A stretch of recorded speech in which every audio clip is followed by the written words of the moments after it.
8 glasses of water a day, a multivitamin with breakfast, a jog around the neighborhood 3 times a week. Maybe you skip dinner a couple of nights because someone told you fasting is good for you.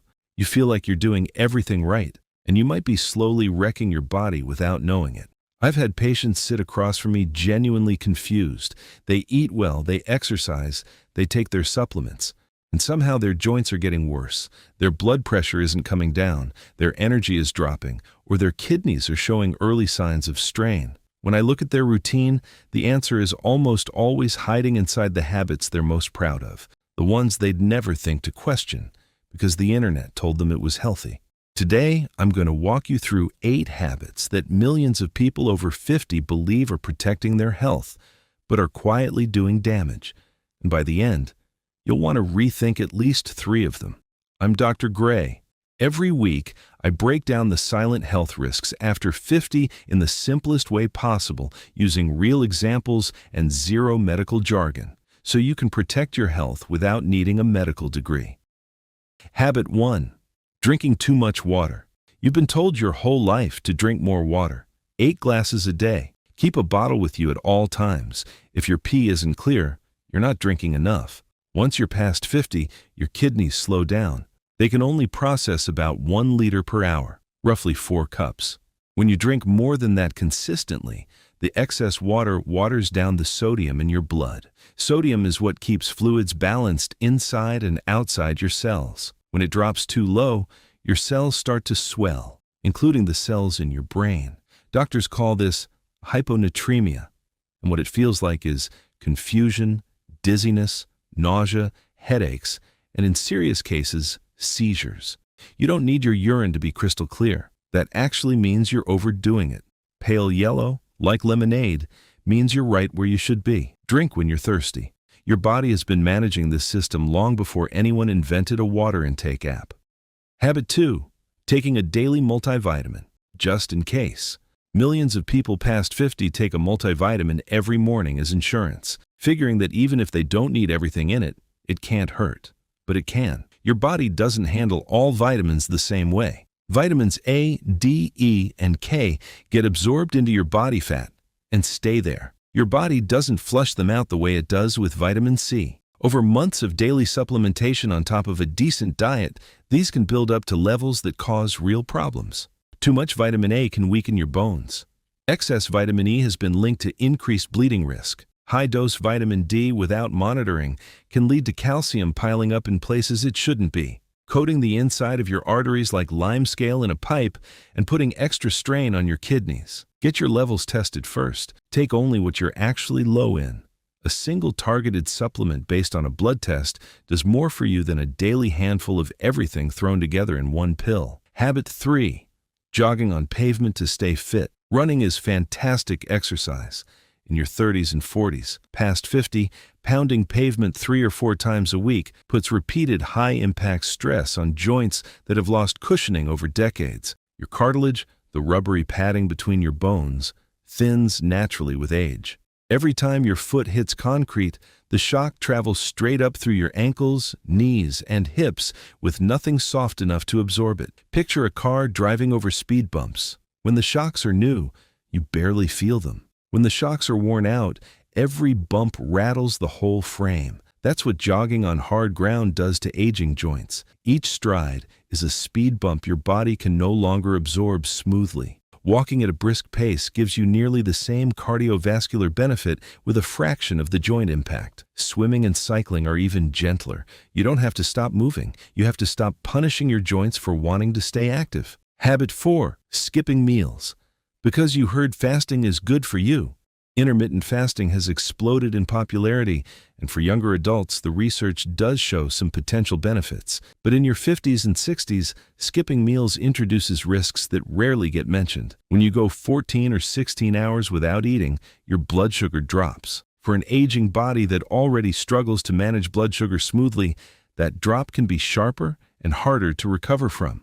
Your body responds by dumping stress hormones to force your liver to release stored sugar. Over time, these repeated spikes can raise your blood pressure, disrupt your sleep, and accelerate muscle loss. And muscle loss is the part nobody talks about. Past 50, you naturally lose 1 to 2% of muscle mass per year. If you're not eating enough protein spread across multiple meals, fasting speeds up that decline. You lose the very tissue that protects your joints, supports your metabolism, and keeps you independent as you age. Eating 3 balanced meals with protein in each one does more for your body in your 50s and beyond than any fasting window ever will. Habit 5. Taking daily aspirin to protect your heart. For decades, doctors recommended a daily low-dose aspirin for heart protection in adults over 50. That advice has changed, and millions of people missed the update. In 2022, the U.S. Preventive Services Task Force reversed its recommendation. For adults over 60 who have never had a heart attack or stroke, the risks of daily aspirin now outweigh the benefits.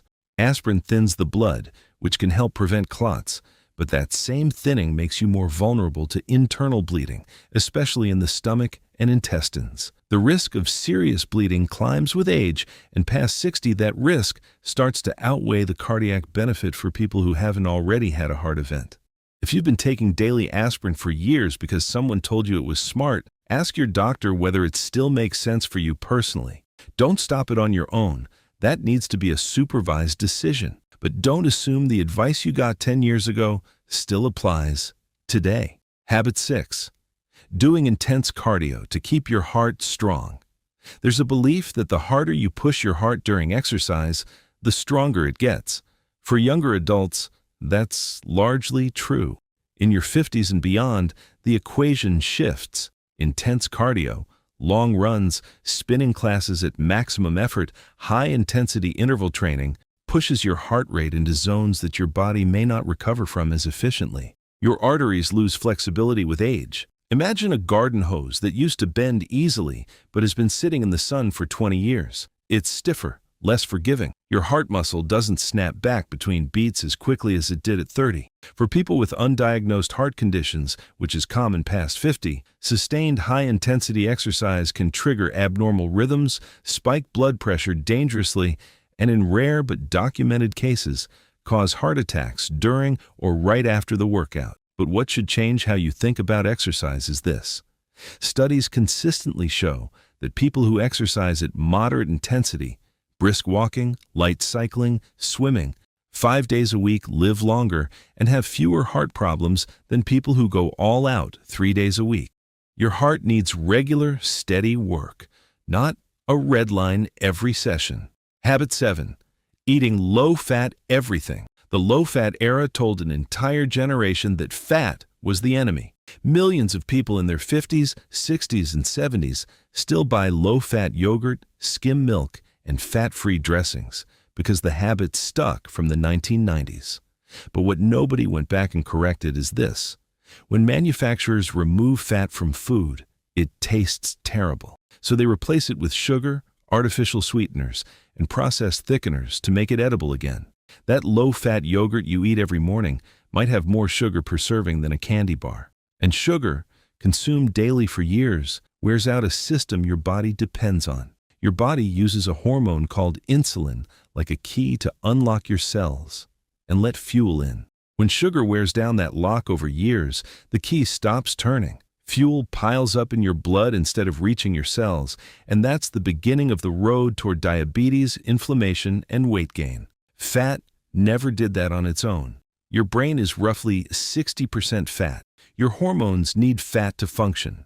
Your body needs fat to absorb the very vitamins sitting in that multivitamin from habit 2. Full-fat dairy in reasonable portions is a better choice than low-fat products loaded with sugar. Read the label. If the fat went down but the sugar went up, you got a worse deal. Habit 8. Stretching aggressively before exercise. You learned it in high school gym class. Before you do anything active, stretch. Bend over and touch your toes. Pull your leg behind you. Hold each stretch for 30 seconds. Then go.